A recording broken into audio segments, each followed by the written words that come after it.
Hello दोस्तों, नमस्कार। कैसे हैं आप सभी? आई होप अच्छे होंगे, मस्त होंगे। तो फ्रेंड्स, आपका स्वागत है एक और नई क्लास में। आज से हम पद्य का इतिहास स्टार्ट कर रहे हैं। जो है हमारा हिंदी पद्य कहें या फिर काव्य कहें, ये एक ही है।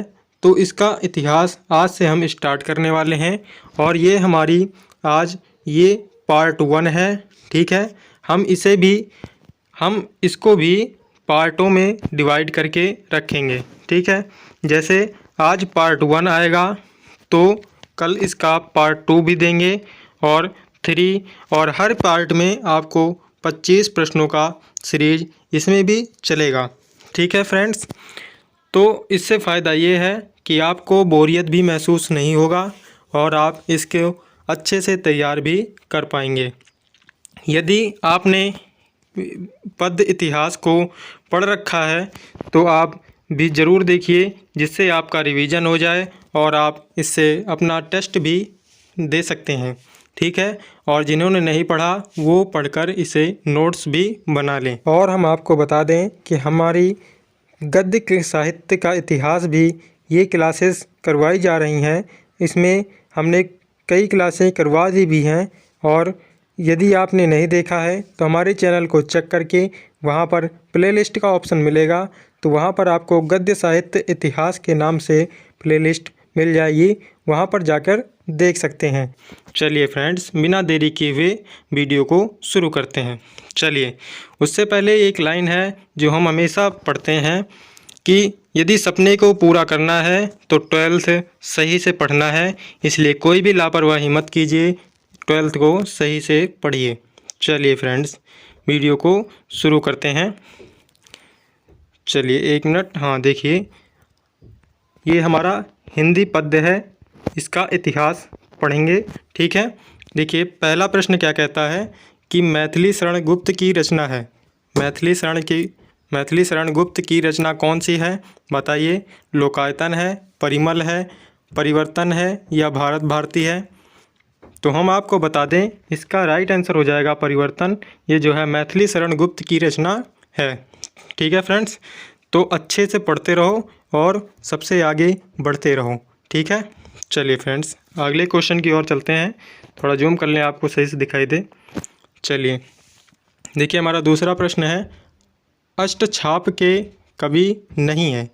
इसमें ध्यान से पढ़िएगा, अष्टछाप के कवि नहीं है ये पूछ रहा है, तो इसमें से कौन नहीं है? नंददास, सूरदास, छीत स्वामी या भिखारी दास?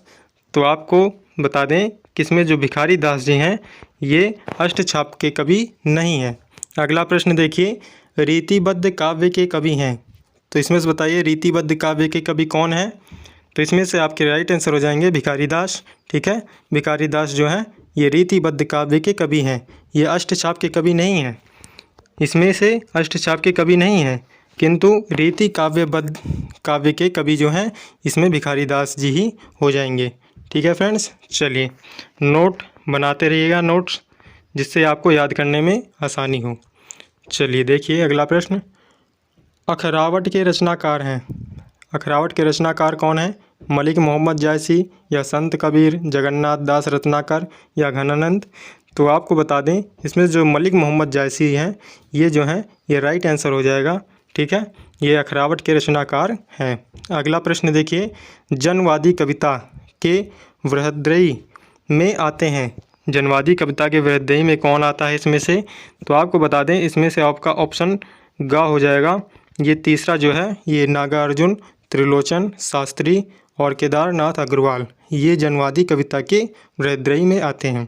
ठीक है फ्रेंड्स, चलिए आगे और चलते हैं। देखिए हमारा छठा प्रश्न कहता है कि भक्ति काल की रचना है।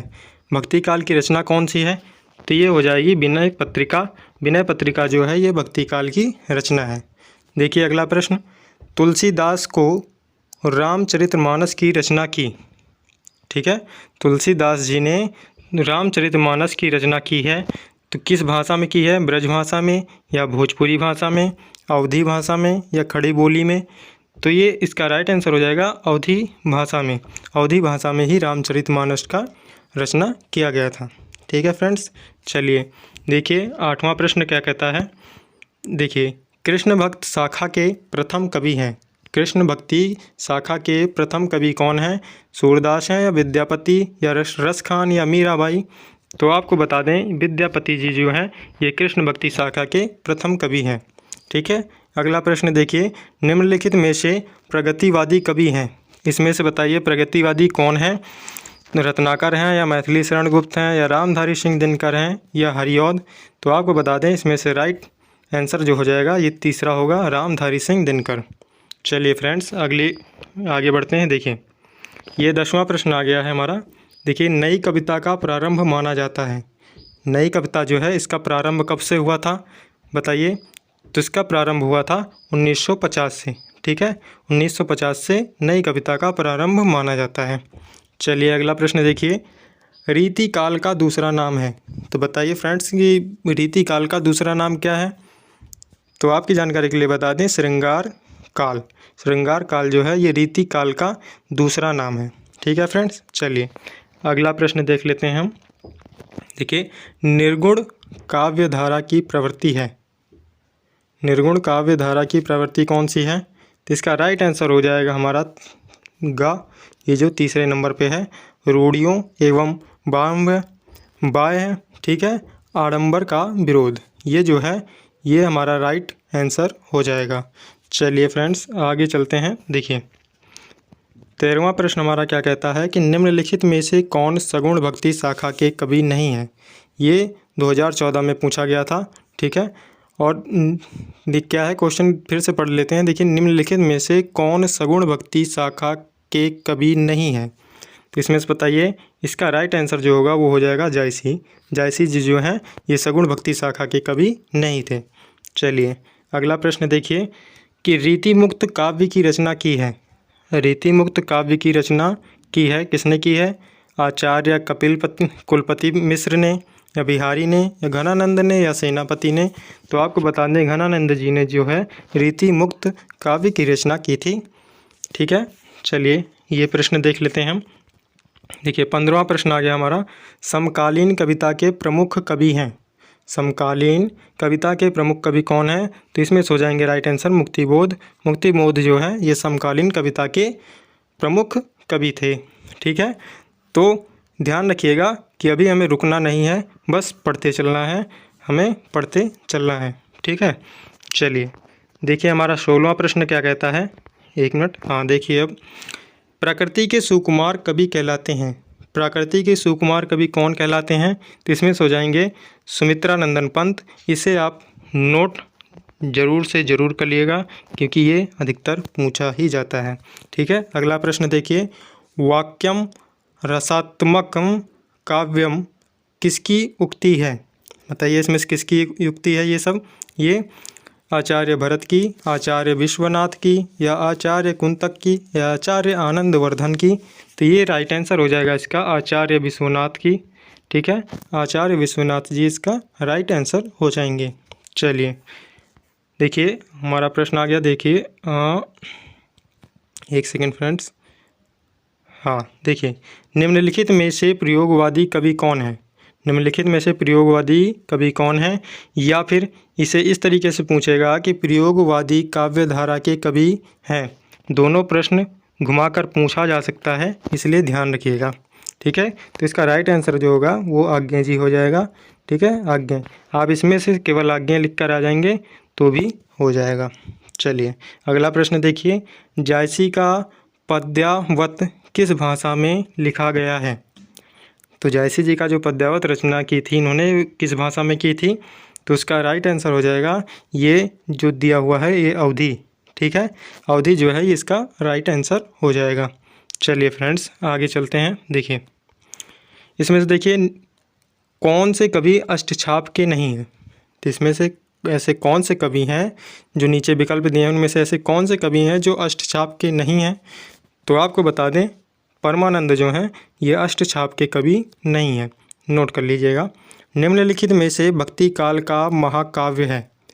बताइए इसमें से भक्ति काल का महाकाव्य कौन सा है? तो इसमें से आपको हम बता दें श्री रामचरितमानस जो है ये भक्ति काल का महाकाव्य माना जाता है और ये है भी। ठीक है, चलिए अगले प्रश्न की ओर बढ़ते हैं हम। देखिए हमारा 22 प्रश्न आ गया है। किस कवि को राष्ट्रीय कवि का सम्मान प्राप्त हुआ है? तो बताइए इनमें से ऐसे कौन से कवि हैं जिन्हें राष्ट्रीय कवि का सम्मान प्राप्त है? तो इसमें से हो जाएंगे मैथिली शरण गुप्त, ये जो हैं इन्हें राष्ट्रीय कवि का सम्मान प्राप्त किया गया है। ठीक है, अगला प्रश्न देखिए, वीर गाथा काल के कवि हैं। ठीक है, वीर गाथा काल के कवि हैं, कौन है इसमें से वीर गाथा काल के कवि? तो आपको बता दें इसके जो हो जाएंगे चंद्र बरदाई। ठीक है, चंद बरदाई जो हैं ये वीर गाथा काल के कवि हैं। ठीक है, चलिए हमारा देखिए 2 प्रश्न और बचा है, इसे भी हम देख लेते हैं। निम्नलिखित में से कौन ज्ञानाश्रयी शाखा का कवि नहीं है? तो इसमें से कौन ऐसे कवि हैं जो ज्ञानाश्रयी शाखा के कवि नहीं हैं? तो आपको बता दें गोस्वामी तुलसीदास जी जो हैं ये ज्ञानाश्रयी शाखा के कवि नहीं हैं। ठीक है, 25वां प्रश्न कहता है कि छायावाद की प्रमुख विशेषता है। ये जो छायावाद है इसकी प्रमुख विशेषता क्या है? तो इसकी प्रमुख विशेषता जो होगी वो प्रकृति का मानवीकरण होता है। ठीक है, प्रकृति का मानवीकरण होता है। आई होप आपको ये वीडियो पसंद आई होगी, तो हमारे चैनल को सब्सक्राइब कर सकते हैं जिसका नाम स्टडी रियल टाइम है, और बेल आइकन को भी दबा लीजिएगा जिससे आपको आगे आने वाली वीडियो का नोटिफिकेशन पहुंच जाए और आप पढ़ाई को निरंतर करते रहें और आगे बढ़ते रहें। ठीक है फ्रेंड्स, बस आपसे यही रिक्वेस्ट है कि हमारे चैनल को सब्सक्राइब करके रखिए और बेल आइकन को दबा कर रखिए, इससे आप तक वीडियो सबसे पहले पहुंचता रहेगा। ठीक है, और आप उसका लाभ उठा सकेंगे। तो वीडियो को लाइक कर दें, शेयर कर दें और सब्सक्राइब कर लें चैनल को, और कमेंट ज़रूर से ज़रूर कर दें। तो धन्यवाद फ्रेंड्स, मिलते हैं अगली वीडियो में, जब तक के लिए जय हिंद जय भारत।